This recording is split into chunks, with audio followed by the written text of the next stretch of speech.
주시는 복으로 형통한 새해가 되라 두 번째 시간으로 하나님의 말씀을 전가하도록 하겠습니다. 성도는 복을 받아야 합니다. 반드시 복을 받아야 되는 분이 저는 성도라고 생각합니다. 왜냐하면 우리가 섬기는 하나님이 복을 주시는 하나님이시기 때문에 그렇습니다.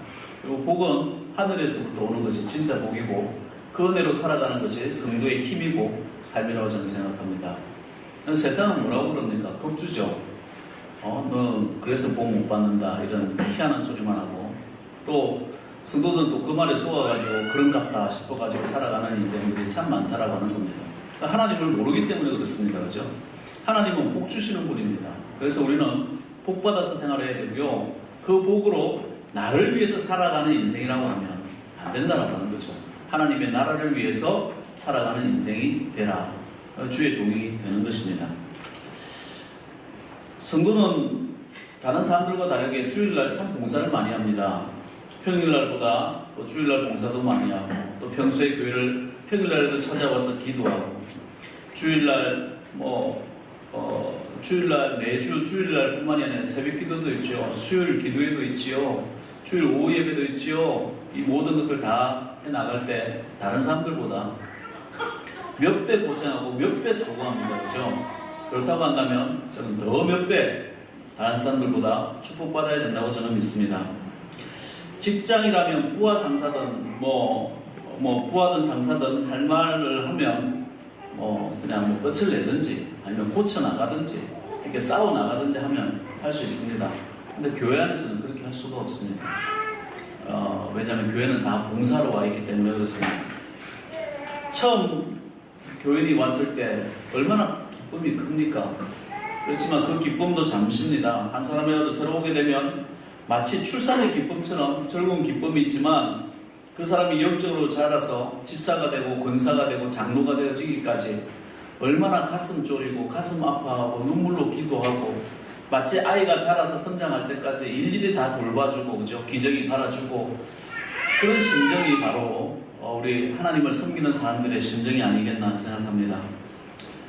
그러다 보니까 마음의 상처도 많이 받고요. 그래서 어떤 사람들은 큰 교회 가서 나 혼자 예배 드리란다 이런 사람들도 나오고, 교회는 나오지만 저는 직분이나 이런 거 상관없이 그냥 교회만 다니겠습니다 이런 분들도 나오는 겁니다. 왜 그렇습니까? 한 사람을 제자 삼는다는 것이 이게 쉬운 일이 아니거든요. 사명이거든요. 사명은 눈물이 있어야 되고, 눈물이 있다는 것은 고통이 있다는 거고, 그게 십자가라는 얘기이기 때문에 그렇습니다. 교회를 나오는 것은요, 훈련받고 십자가 지고 나오는 것입니다. 그냥 나올 수 있는 게 아니더라라고 하는 거예요. 교회에 물론 밥 먹으러 나올 수도 있습니다. 물론 교회에 결혼하기 위해서 나올 수도 있습니다. 물론 교회에 축복받기 위해서도 나올 수도 있습니다. 그러나 결국은 교회는요, 봉사와 수고에 대한 면류관이 있게 되어지고요, 축복이 있게 되어지게 되어져 있습니다. 그렇다고 한다면 그 축복에 걸맞는 우리 삶의 모습이 되어져야 된다라고 하는 것이죠. 그런데 성도가 성도로서 이 땅 살아가는데 축복받지 못하는 이유가 뭔가? 그리고 어떻게 하면 또 축복을 받을 수 있는가? 첫 번째, 축복받지 못하는 이유, 주님을 안 보기 때문에 그렇습니다. 그럼 축복을 받는 이유, 주님을 바라보기 때문에 축복을 받습니다. 그게 기본 원칙이라는 거죠. 유모집에 보는 게 이런 내용이 나와요. 남편이 매일같이 스마트폰을 만지작 그러니까 아내가 옆에서 한마디 합니다. 내가 스마트폰이었다면 매일 당신한테 관심받고 사랑받고 살 텐데 이랬다는 거예요. 그러자 남편이 대답을 합니다. 나도 당신의 스마트폰이었으면 좋겠어. 그러면 2년마다 바꿀 텐데 이렇게 합니다. 웃는 유모집에 있지만 참 어떻게 보면 그 대화가 진짜라면요, 가슴 아픈 이야기 아니겠어요? 그죠? 아내가 남편을 보는 것, 남편만을 보는 것 당연합니다. 남편이 결혼하면 아내만을 보는 것 당연한데, 둘 사이에 엉뚱한 것이 끼게 되면, 스마트폰이든 엉뚱한 것이 끼게 되면 뭔가 둘 사이에 섭섭함이 그게 끼게 된다는 것이죠. 오늘 본문을 읽었던 이 이스라엘 백성들이요, 왜 3년 반 동안 기근이 오고 축복받지 못했냐? 아합 왕 시대가 이스라엘에서는 가장 우상 숭배가 극에 달했던 시대입니다. 하나님께서 이스라엘을 아내로 생각했습니다. 하나님께서 이스라엘 백성들을 사랑하는 딸과 아들로 생각했습니다. 자기 백성을 새끼 품듯이 그렇게 사랑하고 기쁘게 생각을 했다라고 하는 겁니다. 그런데 이 이스라엘 백성들이 하나님 바라보지 않아요. 자기 남편을 남편이라고 바라보지 아니하고 엉뚱한 바알과 아세라라고 하는 이 우상을 엄란히 씁니다. 바알은 남자신이, 아세라는 여자신이. 그래서 그걸 엄란하게 섬기는 거예요. 하나님을 섬기지 않는 이 이야기가 얼마나 하나님의 마음을 가슴 아프게 만들었는지 몰라요. 축복하시는 하나님이 그 하나님을 바라보지 않으니까 더 이상 하나님이 축복하시는 하나님이 되지 못하더라라고 하는 겁니다. 이스라엘 땅은요, 척박한 토양입니다. 그래서 이른비, 한 10월이나 11월 달에 이른비를 이렇게 살짝 내려줘야 그 땅이 부드러워진대요. 그때 경작을 한답니다. 그리고 씨를 뿌리고 나면 늦은 비, 비가 충분히 또 와줘야 그 나무들이 자라서 열매를 맺는다는 거예요. 지금쯤 이제 늦은 비가 오는 시간이라고 하는 거예요. 그런 축복 땅에 3년 동안 비를 안 주는 겁니다. 우리나라도 3년 동안 비가 안 오면요, 농사 못 해먹습니다. 그런데 척박한 광야와 같은 그 토양에 3년 동안 비가 내리지 아니하였다라고 하는 것은 그건 재앙 중에 재앙이다라고 하는 겁니다. 하나님께서 비를 안 주는 겁니다. 축복의 땅에 모든 것을 가지고 있다고 하더라도, 적과꿀이 흐르는 땅이라 하더라도 비가 내려야 적과꿀이 흐르는 땅이지, 비를 주지 아니하면 적과꿀이 흐르지 않더라라고 하는 것이에요. 하나님은 비를 주시는 분이에요. 하늘 문을 여시는 분입니다. 하나님을 바라볼 때 그 축복이 오더라라고 하는 것이에요. 여러분 삶 가운데 어려움이 있습니까? 힘든 것이 있습니까? 나는 과연 하나님만을 바라보느냐, 아니면 딴 데 보고 있느냐? 이번 고기현 고성기독교연합회 연합보험성회에 강사 목사님 오셨습니다. 설교를 하면서 자기 자신을 고백하는 거예요. 키가 저보다 작았어요. 저보다 작고 좀 이렇게 머리도 좀 꺾어지고 남자다움은 했지만 좀 볼품이 없었어요. 아내를 만났던, 사모님을 만났던 이야기를 해주시더라고요. 사모님 키가 크시고 자기보다 키 작은 남자는 절대로 안 만난다. 이게 어떤 철학처럼 되어 있어서 널도록 결혼을 못하고 있던 차에 만난 분이 그 키 작은 남자를 만난 거예요. 그러니까 결혼하고 6개월 동안요, 입이 이렇게 나와 있었대요. 왜 사랑하지도 않는데, 나보다 키 작은 남자와 왜 결혼했냐 이러면서 그렇게 불평불만 그렇게 입이 나와가지고 지내다가 어느 날 이렇게 큰 도로변에 이렇게 같이 가게 됐대요. 아내가 이렇게 팔짱을, 남편은, 목사님은 팔짱을 끼고 싶은데 아내가 자기보다 키가 작으니까 팔짱도 안 껴주는 거예요. 항상 뒤에 이렇게 따라가더랍니다. 뭐 뒤에 따라오겠지 하고 쭉 가는데 한참을 가다 뒤를 돌아보니까 아내가 안 오는 거예요. 기다리고 있으면 오겠지 하고 기다렸는데 안 오는 거예요. 그래서 다시 오던 길을 뒤돌아서 가보니까 아내가 이렇게 그 양복점에 있는 그 유리등으로 뭘 보고 있더라는 거예요. 뭘 보나 싶어서 거기서 같이 봤더니 그때 당시에 남진이가 이렇게 양복을 이렇게 하고 있는 것을 보았다는 거예요.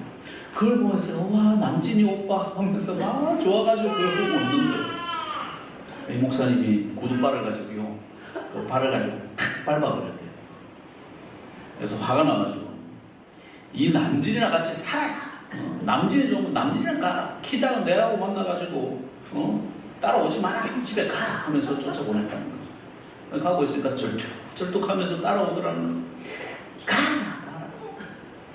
근데 이 사모님이 안 가고 계속 따라오면 미안해요. 다시는 안 그럴게. 그랬다는 거예요.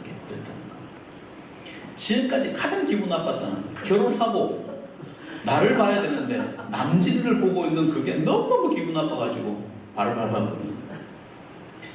저마도 그랬을 거예요. 이 남진의 뜻이 뭐냐, 사나이 이런 뜻을 가지고 있더만요. 사나이, 남편, 남의 편, 뭐 이런 희한한 거예요. 남편이 남의 편이라면 옆편되는 옆의 편이라뇨. 웃자고 하는 이야기지만 뼈가 있어요. 가슴 아픈 이야기입니다. 그렇죠? 남자가 싫어하는데, 남편이 싫어하는데, 여자가 싫어하는데 그걸 싫어하는 일을 하게 되면 관계가 깨어지더라라고 하는 것이에요. 하나님께서 이스라엘 백성들을 어떻게 키우셨습니까? 홍해를 가르시고 만나를 먹이시고 모든 좋은 것으로 신령한 것으로 하늘의 문을 열어주셔가지고 이 땅에서 볼 수 없는 것들을 경험하게 하신 하나님의 백성들 아닙니까?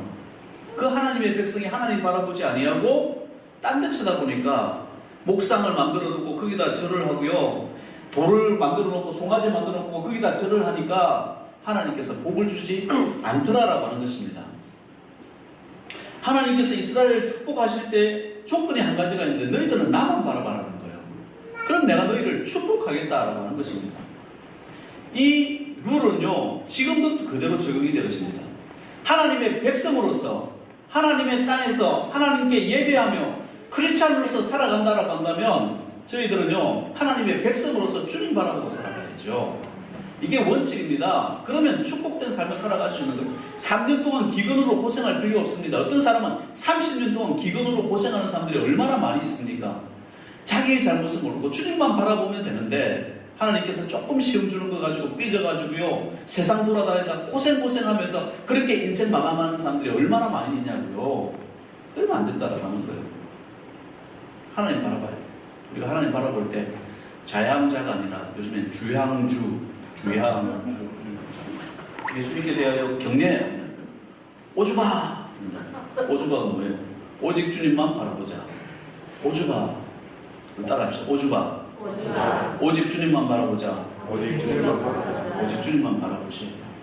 주님만 바라보는 것이 우리의 사명입니다. 신앙생활 할 때 늘 주님 바라보는 연습과 훈련이 있어야 됩니다. 옆에 보지 마세요. 옆에 보게 되면요 새가 부딪히잖아요. 이렇게 몰래서 옆에 바라보면 새가 지나가요. 나와 관련 없는 진열장이나 이런 게 얼마나 많습니까? 카톡도 있고요, 페이스북도 있고요. 별 희한한 내용들로 우리의 관심을 따돌리는 내용들이 얼마나 많이 있습니까? 주님께 대해서는 모르지만 세상 일에 대해서는 너무나 잘 알고 있는 사람들이 얼마나 많이 있습니까? 검증도 되지 않은 괴담이나 소문들에 거기에 같이 요구하고 거기에 같이 휩쓸려서 사는 사람들이 얼마나 많이 있습니까? 성경은 뭐라 합니까? 오만한 자리에 앉지 아니하는 것이 복이라는 거예요. 그게 축복입니다. 주님의 말씀보다 성경보다 앞서가거나 성경보다 더 귀하게 여기는 거 없어야 된다고 저는 생각합니다. 하늘문이 닫히게 되면요 성경은 3년 6개월 동안 비가 내리지 아니하였다 기록하지만 어떤 사람에게는 36년 동안 비가 안 내리는 사람이 있어요. 하나님께로 돌아가야 하나님 앞에 주님만 바라봐야 그 길이 보이는데 주님 바라보지 않는 사람이 있더라라고 하는 겁니다. 우리가 주님 앞에 나오면요 주님께 눈 맞추고 껌뻑 죽으십시오. 주님 좋아하시는 거 하셔야 돼요. 그러니까 주님 십자가 보는 순간 그냥 막 우십시오. 주님 우는 눈물 너무너무 애통해하는 자는 복이 있나니 그죠? 저희가 위로를 받을 것이라고 그랬어요. 그 애통해하는 그 눈물을 주님께서 얼마나 기뻐하시는지 몰라요. 여러분 서러움이 있습니까? 사람한테 서러운 거 얘기해 보십시오. 아이고 누가 그랬다 하더라. 온 동네 소문 당합니다.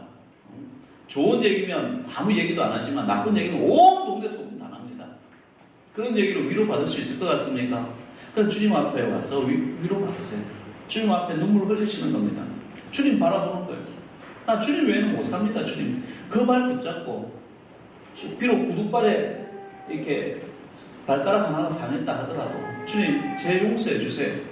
저 주님 붙잡습니다. 주님 아니면 안 됩니다. 이런 마음이 우리 가운데 있어야 됩니다. 이게 축복의 첫 번째 룰입니다.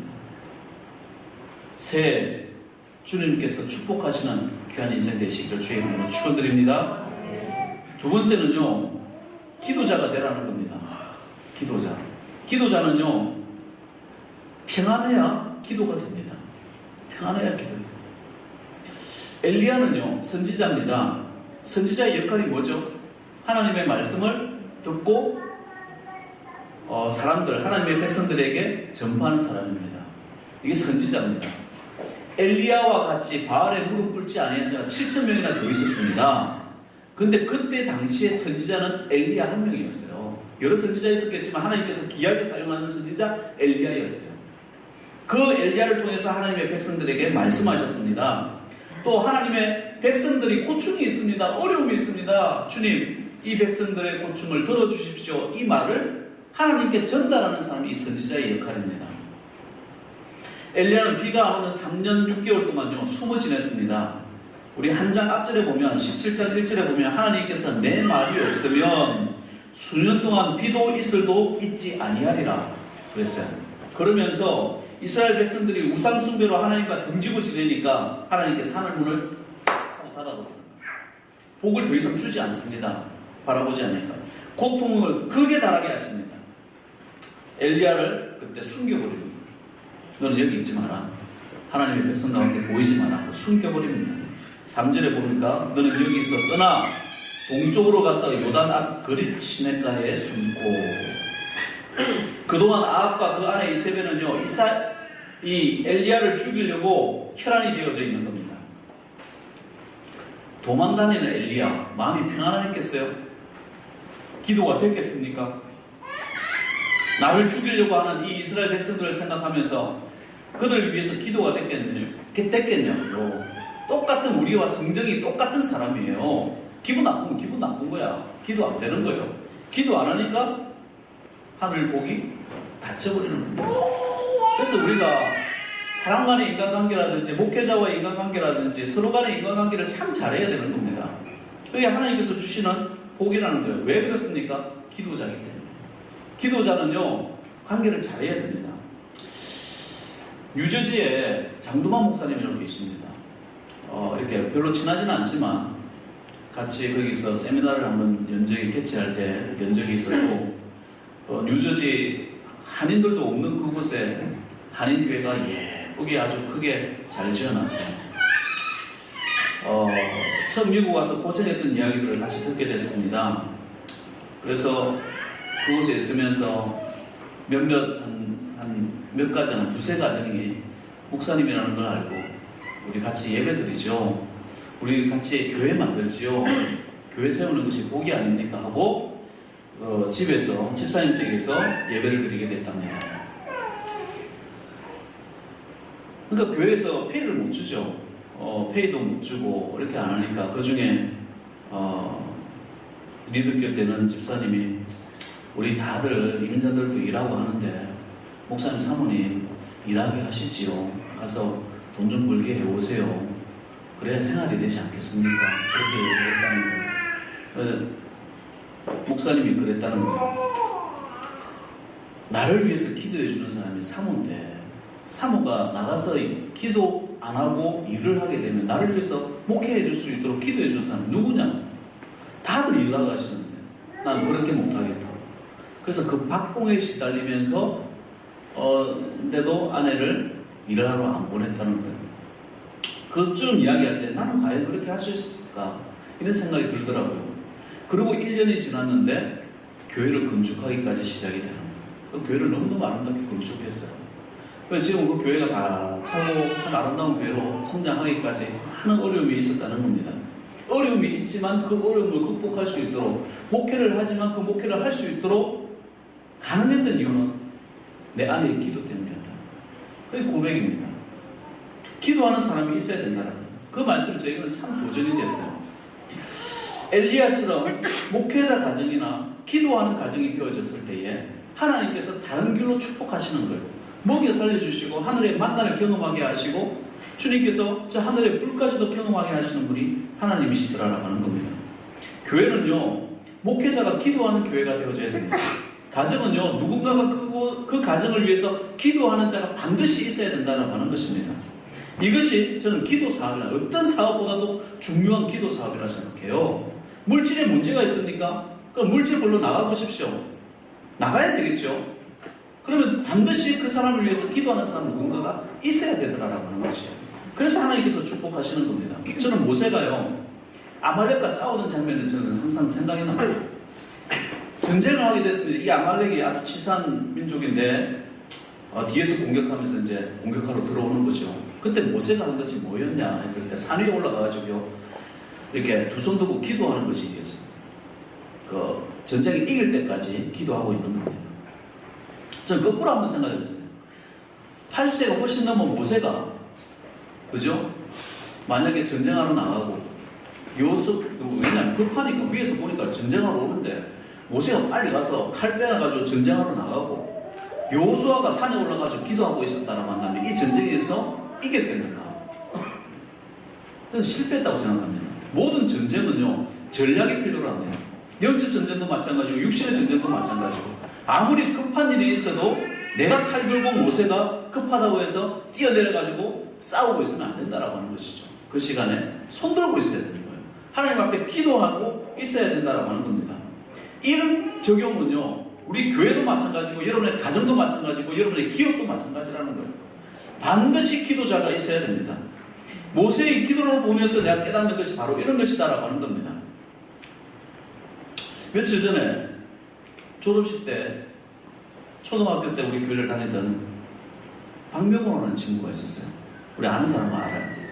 이 명호를 만났습니다. 너무 반가운 거야. 압수를 했습니다. 그러면서 하는 말이, 아유 목사님 많이 늙으셨네요. 가슴에 비수를 이렇게 꽂아주더만요. 아, 내가 많이 늙었구나. 그래서 그냥 한때 팔팔할 때가 있었지라고 하고, 그래서 서로 이야기하면 얼마나 반가운지. 지도 늙었는데 지는 늙은 줄 몰라. 이 꼬마일 때가 있었는데 벌써 이렇게 자라가지고 목사님 많이 늙으셨네요. 이렇게 말할 나이가 된 거예요. 이제 밥 한번 먹자 하고 헤어졌습니다.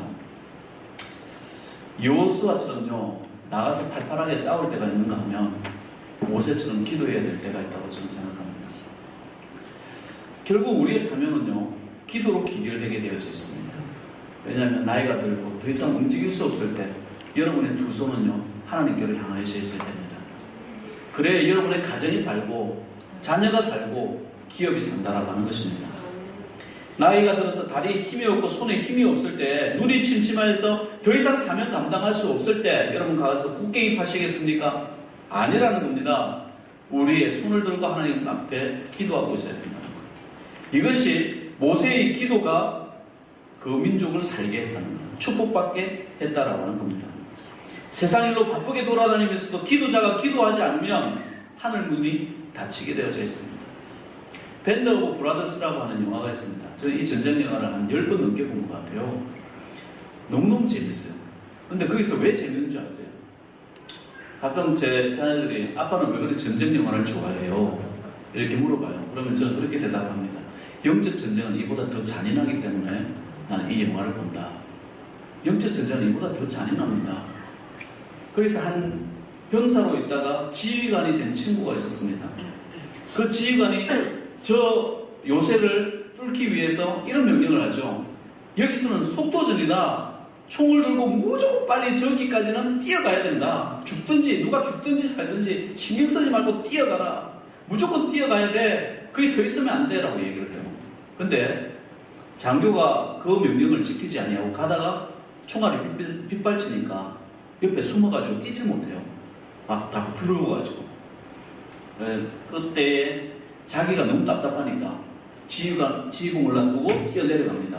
막 뛰어내려가니까 자기보다 더 위에 있는 지휘관이 너 거기 서! 너는 지휘관이야! 거기서 지켜! 라고 얘기를 하고 뛰지를 못하고 막 왔다 갔다 이렇게 안절부절하고 있는 것을 보게 돼요. 저는 그 말이 참 중요한 의미를 가지고 있다고 생각합니다. 너는 지휘관이야. 너는 내려가면 안 돼. 지휘관이 죽으면요, 그 전쟁에서 지게 되어져 있다고 생각했습니다. 기도자가 죽으면요, 그 가정도 기업도 교회도 죽기 때문에 그렇습니다. 그걸 하나님께서는 보신다라고 하는 거예요. 기도의 통로가 막히지 않아야 그 가정이 축복의 통로가 된다라고 하는 거예요. 여러분은 그 가정에서, 여러분의 가정에서 기도자입니까? 누가 기도자입니까? 그 기도자를 찾으십시오. 그 기도자가 있다라고 한다면 그 사람을 편안하게 해주셔야 돼요. 기도해라. 오늘 누굴 만나는데 이 사업분을 따는데 기도해도 교회 가서 기도하고 있어라. 그 기도의 자리를 가지 기도하지 못하도록 데리고 다니면 안 되는 거예요. 가서 기도하는 거예요.